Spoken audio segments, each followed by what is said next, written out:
What is up, guys? Welcome back to Wrestling Crossroads. As always, I am one half your dynamic duo, Twisted, alongside Brother Pyro. What's up, guys? Today we're talking Ring of Honor Final Battle. And what a battle everything was. It wasn't a super long card, thank God. That's because it was Ring of Honor and not AEW. Facts. But I think we still got a lot out of what we needed from every match. So kicking off the show, tag team action. AR Fox teaming with Blake Christian to take on Dralistico and Roosh. In what was great tag team action, you saw a lot of high flying, a lot of hard hitting action, a lot of battle on the outside. Mm-hmm. But in Ring of Honor, I will point this out, you get a 20 count instead of a 10. Which apparently some people forgot going through. So you have a little bit more wiggle room to battle on the outside. Oh yeah, I mean, but one of the things that I want to point out that you do see during this entirety of the show, and you actually pointed this out that the night, they kind of seemed to forget that they had a 20 count instead of a 10 count, because the referee did remind them quite a bit. Because most of the people were going in at an 8, like, oh shit, let me help, let me like save my time. And it's like, bro, you still have a whole 12 seconds, my dude. Yeah, no, that. I mean, even then, going in that early to reset the the count, though, they didn't even reset it for much longer. I would say there's not much longer, but it still helps. Because think about it. Say I go in at the 10 count, 10 of 20. Guess what? I just reset. That low-key gives me an extra, 30 seconds to beat the hell out of you on the outside. Well, at the same time, one went in at 8 seconds and you still had 12 left. They came back out, only beat on them for about 3-4 more seconds, and then rolled them back in the ring. And it's like, there was no point in my mind about that.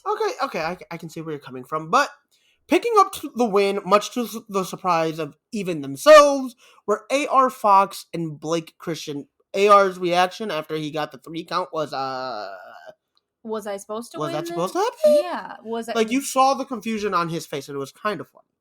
It doesn't really happen much. I mean, you actually discussed that. It doesn't happen very often where a wrestler will pick up a win and it actually be not scripted that way, so it'll be a complete shock to everybody. Right. And I think this was one of those instances. Oh, yeah. All right, so take us into match number 2, because it was a match I know you were really excited about. Oh, yeah. Per usual, I'm always excited when we go into our women's superstars. The women's championship was on the line. Mercedes Martinez defended against Athena. And they had talked in the beginning of this, saying that Athena's 14-0 streak was going up against Mercedes' 12-0 streak. And your exact comment was, can't really have much of a longer streak if you're not on TV, which she was out for about 3 months, Mercedes was. Again, it's easy to have a winning streak when you're not really used. Exactly. And that was something you had pointed out when they had said, oh, you got 14-0 versus 12-0.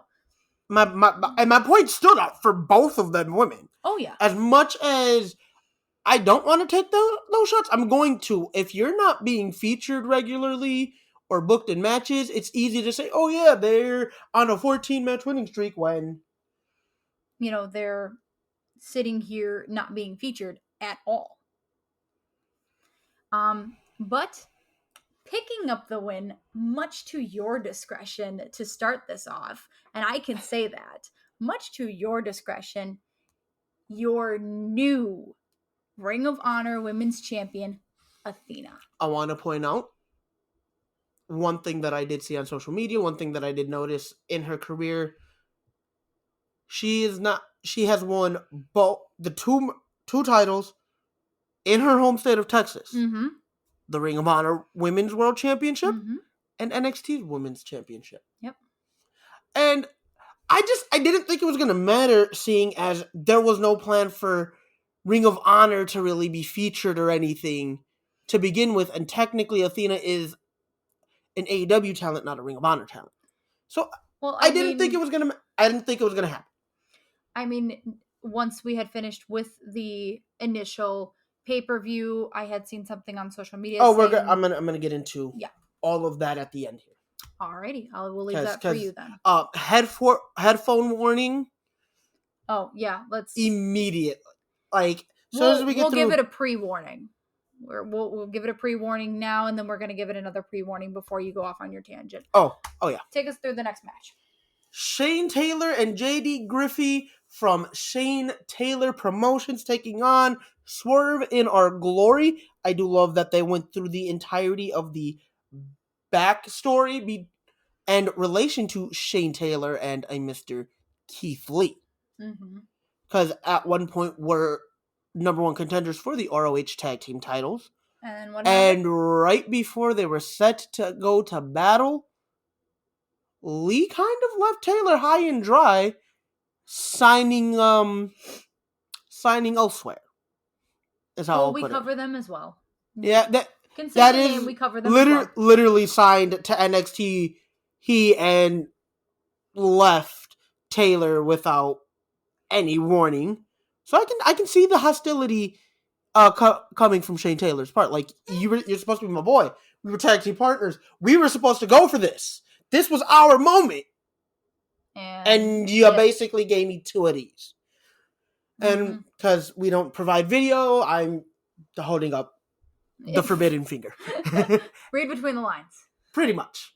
So again, I can see why Shane Taylor has got a lot of animosity and anger built up towards Mr. Keith Lee, because you left your best friend. That'd be like me deciding, oh hey, we're gonna record me going into the Rumble. We're gonna record for this. We're set. This is our plan, and I don't show up, and you hear me recording. You hear another podcast with me in it, set for the same day. I think I'd have to fight you then, Pyro. I don't think you'd fight me. I think you'd murder me. I can't say that I can't say that live. So, yeah, no. I think I'd fight you. You definitely wouldn't be a happy camper. Oh, no. You'd be the Shane Taylor to the Keith Lee in this moment. That match did really take us through a lot. You can tell Lee's hesitation to really be aggressive towards them, in the match, and Swerve kind of telling him, hey, put your head out of your ass. We got a match. We got a job. Yeah. Come on. Get it together. Oh, yeah.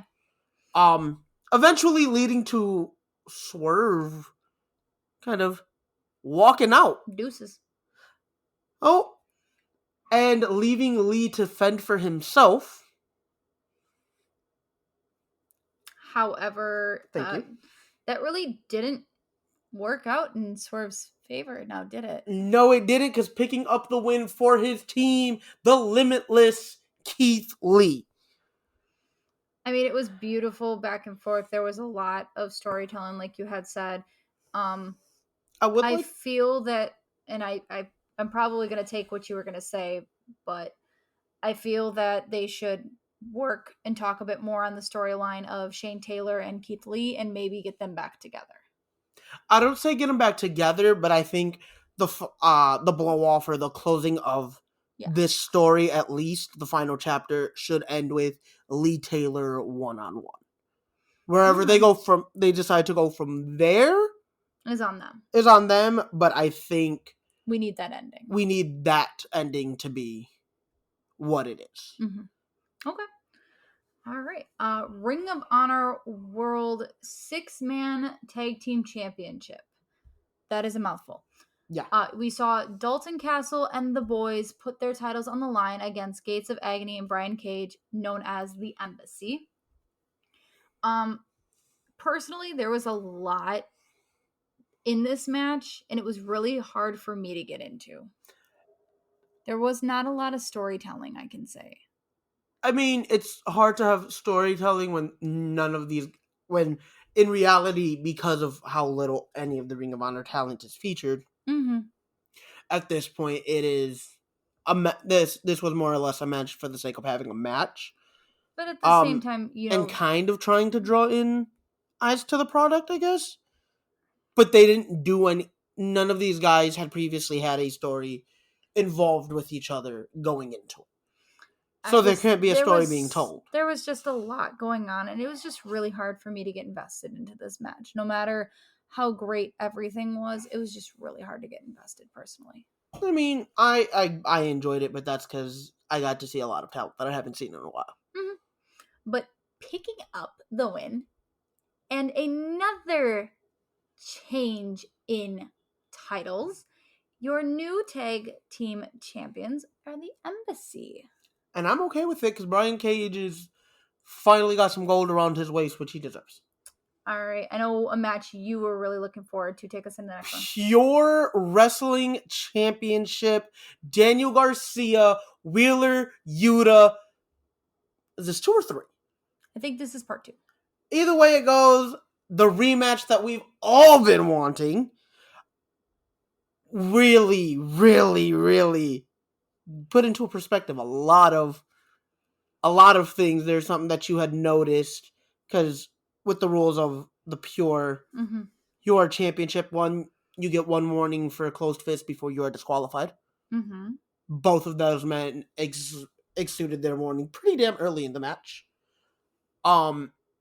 Garcia, for not having a ton of experience with this match, definitely understood the rules and played that to his advantage. Yes. In forcing Wheeler to use 2 of the 3 rope breaks allotted really early. Mm-hmm. By tying him up in the ropes, more or less. And then also locking him in a submission that, again, forced Wheeler to use that 3rd one. Mm-hmm. So he exuded Wheeler that. Yuta was out of his by pretty early in the match. Oh, yeah, no. Which is kind of shocking. And it was great. And it was something that you had pointed out. So I'm going to quote you. Mm-hmm.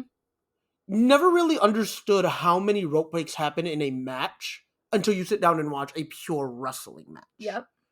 Because you're only allowed the 3. You take that rule away, and you really sit there and think, "Wow, this is a lot compared to." Especially with men, specifically to Daniel Garcia, Wheeler Yuta, Bryan Danielson, who are main submissionalists. And they will do anything they can to make you have to get that rope break, because then that means that they're wearing you down. Oh, yeah. I think... And like I said, I think it was really smart of Daniel Garcia to, use these rules to his advantage. Bend them a little without... He kind of pushed his luck without necessarily going over the top and actually breaking the rules. Mm-hmm. However, despite all of his rule manipulation, despite his best efforts, picking up the win via referee stoppage, KO, however you want to put it, Wheeler Yuta walks out of Final Battle, your new Ring of Honor Pure Wrestling Champion. It was a really good match. I mean, it was fun. It was beautiful. So going into the next match, I'm going to need your help a little bit, if you don't mind. Oh! All right. So going into this next match, it was the Ring of Honor Tag Team Championships on the line in a double dog collar match. You had FTR taking on them boys. Top 5, dead or alive, the Briscoes. There is something that I want to point out.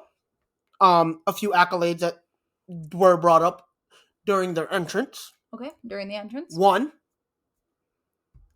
we're talking about a record-setting 12-time champions in the Briscoes, which is an impressive feat, will not lie. And of those 12, 5 of those title reigns began at this event, Final Battle. Oh wow. I didn't think I heard that part. I know with FTR having this on their gear from the first time that they fought the Briscoes. Final Battle last year. This was now number 3. They were ending it, and it was Final Battle today. Exactly a year and a day apart from each other. Oh yeah, it was great you got to see their full circle moment in the rivalry, in what is a great tag team rivalry. And like I said for our NXT recap, I'm going to say it for this. This match helped define tag team wrestling, because holy crap, was it just a great weekend to be a tag team wrestling fan. Oh, yeah. So before we go and pick a little bit through the match, because I know you're going to want to, why don't you actually tell the viewers how this started, like how they got the message out to them due to them not being able to be on AEW TV? Because, Turner Broadcasting is kind of little dingleberries. Let's get into that. Tell us how. So they, leading up to it, I believe it was the AEW, the Dynamite before Final Battle, they had the Ass Boys, Colton and Austin Gunn, read off a Christmas letter, essentially, basically saying, hey, this Saturday, Final Battle, let's do it. Sign the Briscoes. And obviously, FTR is not one to back down from a challenge. Oh, no. I mean, they got 3 titles. Why not? So we got the match. And now we talk about what happened. I'm going to say Pyro's favorite word, blood. There was blood and chaos everywhere. Everybody got busted open. Everybody. There was a lot of carnage, and there were a lot of times where obviously the chains, as we knew, were going to be used. I think that the Briscoes, along with FTR, became very creative in the way that they used the chains. A little bit more than I've seen in dog collar matches, even from WWE. Okay. Think about what you had a lot more creative liberty compared to other companies. And look at the 4 men you had in the ring. Did you really think it wasn't gonna happen? I do want to point out something, though, that was initially told during the beginning of the match. This is the second ever dog collar match in Ring of Honor, and the first ever as a tag team. Yeah. So if that doesn't tell you how tonight, so if that doesn't tell you how brutal this match can be, that they've only allowed 2 to happen in the entire company's history. I mean, going to another part of our podcast that we cover, WWE has 4 or 5 under their belt compared to Ring of Honor? Yes. But, this is not a very common match. Oh, no. This is not something you're going to see very often, and this is not something that's going to be for the faint of heart. It's going to be something that needs to be brought in for these, moments. Okay, if you have... I'm going to put it this way. If you have friends that are, not really big wrestling fans, but are really into carnage, this is definitely one of those matches you look up, and this is how you introduce them to our crazy, wacky world of professional wrestling. So, can you remind us which Briscoe it was to get busted open first? Mark Briscoe was the first one to get busted open around the eye and a little bit on the forehead. And then it went to, I always forget the other one's name. And then it was Jay. And the Briscoes were actually a majority of bloody. FTR got broken open. They took the blood. They are bleeders, man. They are bleeders. Because once it starts coming out, they're just those crimson masks. It was great.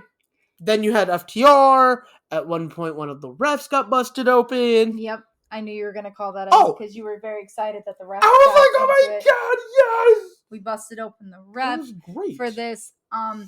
But walking out your new and 13-time tag team champions via knockout. I will say, and I love that Caprice Coleman did say this after the match. Because via Dax Harwood just straight up passing out in a submission where Jay was using the chain.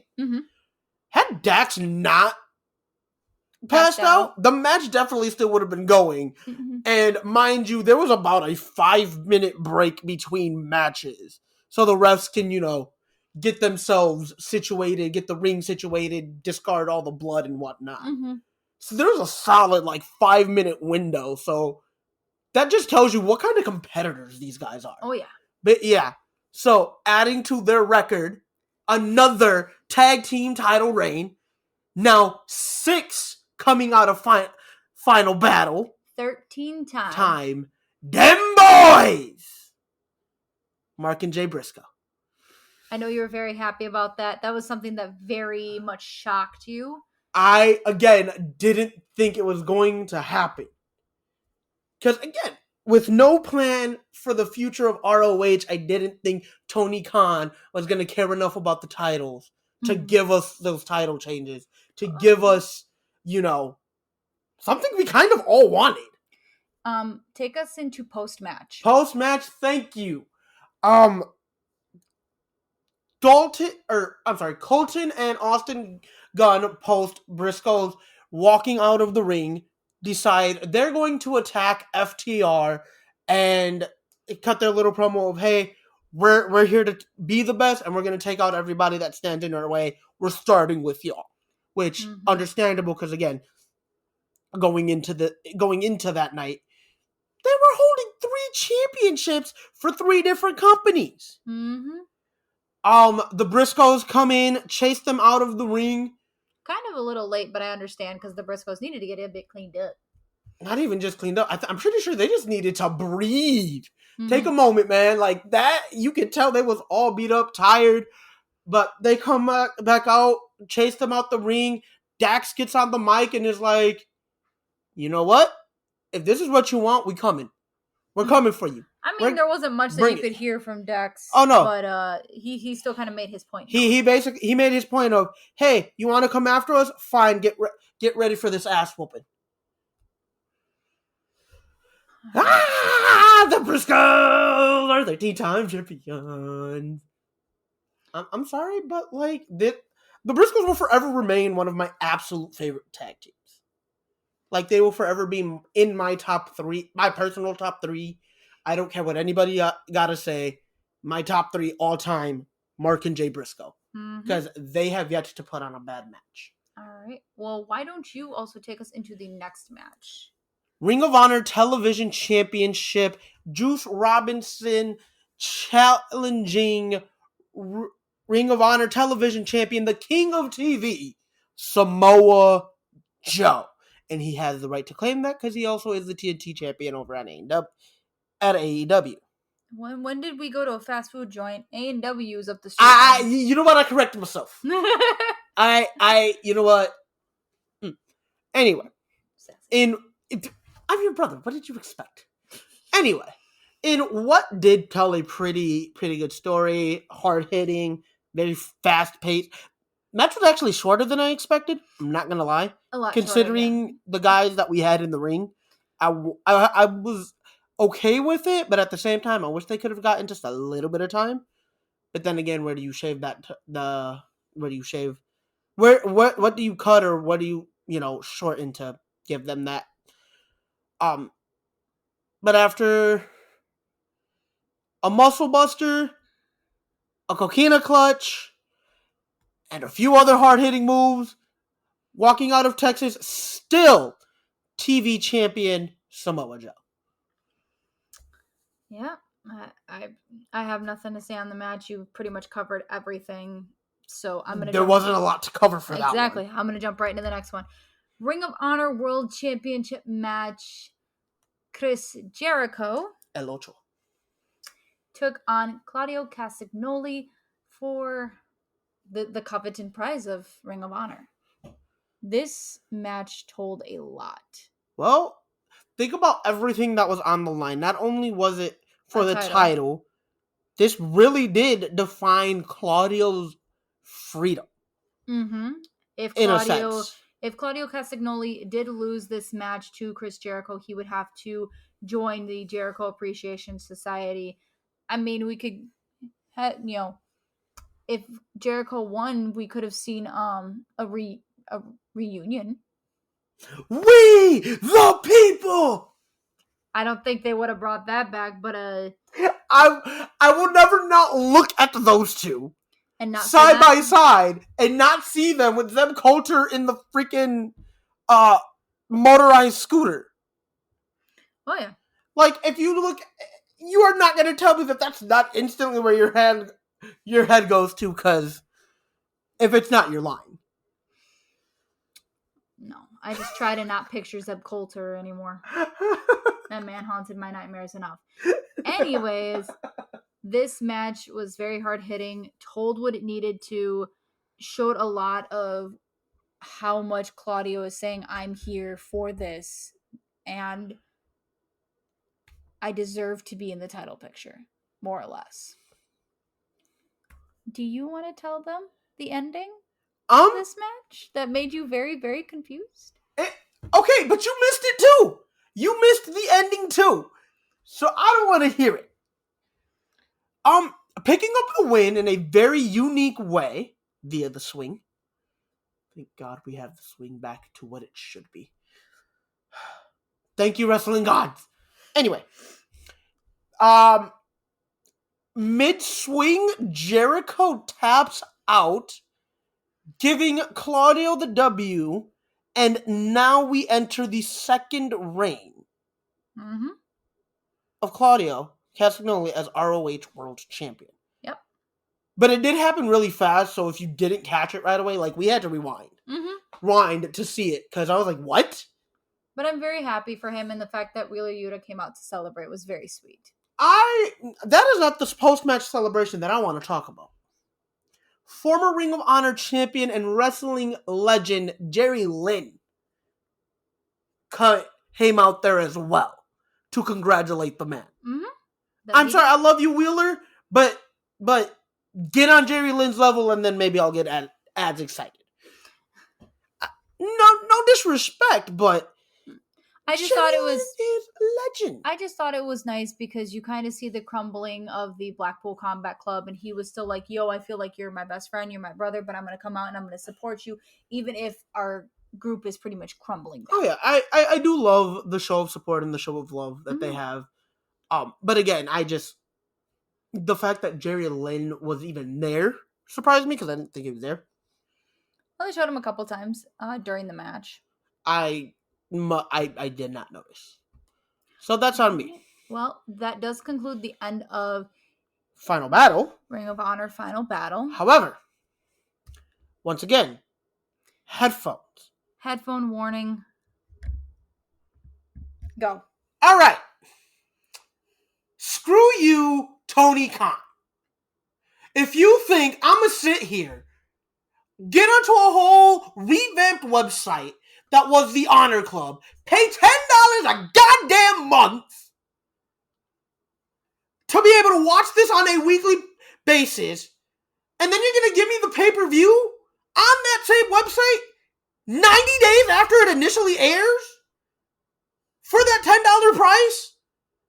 If I want to watch it live, I still got to pay $40 on Bleacher Report? Are you kidding me? This is some bullshit. Tony Khan, get your head out of your ass, you money-hungry, greedy little bastard. I'm not sorry. Like, screw you, go to hell, please go fondle thyself. Ingest a satchel of Richards, because this is bull. No wrestling fan, especially a real Ring of Honor fan, wants to deal with any of that.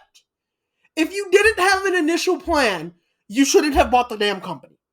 And then for you to give us a bullshit plan like this is even more outrageous. I was 100% okay and accepting of the... I'm not going to say 100%, but no, you I was a lot more accepting of the fact that you just didn't have a plan for Ring of Honor and were planning to keep them away for a while, instead of you now basically money bags me for fucking $50 every few months just so I can enjoy something that I was able to enjoy basically for free. And I want to point out that on the initial Ring of Honor website, I was able to get them pay-per-views for like $25, $30. Inflation and greed, Mr. Khan. I don't appreciate it. And the headphone warning for that will also be listed in the description so we don't blow your eardrums. Pyro, say goodnight to everybody. Good night, y'all. Enjoy the rest of your evenings. Laters.